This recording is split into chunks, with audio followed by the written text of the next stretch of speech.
Hi, today I'll be showing you how to make a low-side precision current sensing solution using a comparator from Texas Instruments.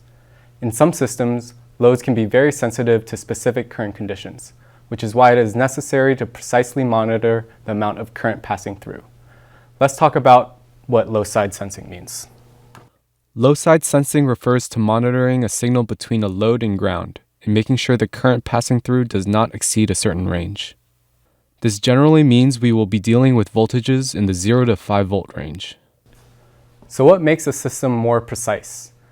Using a comparator with a fixed internal reference helps improve accuracy. TI's fixed reference comparators offer a 1% change over temperature, making it more accurate than resistor dividers.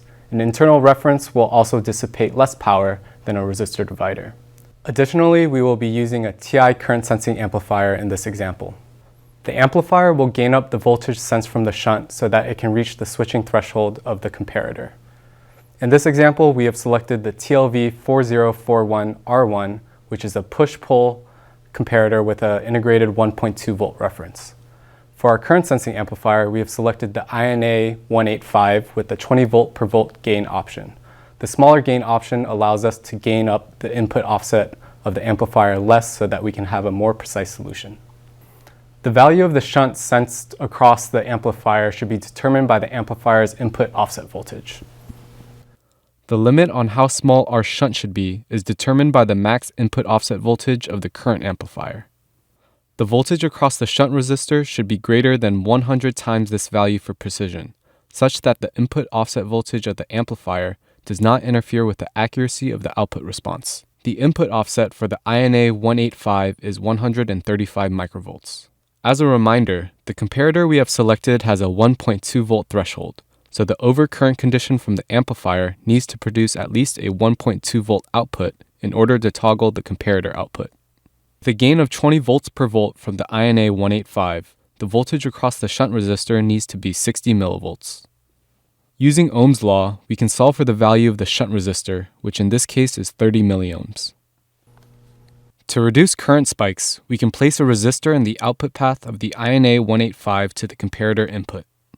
With the TLV4041R1's push-pull output stage, the output of the comparator can be fed into a GPIO pin to send an alarm to a downstream device such as an MCU.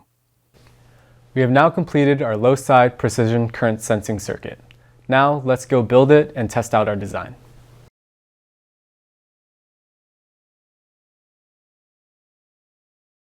Now that we have built our circuit, now we can look at it on the scope.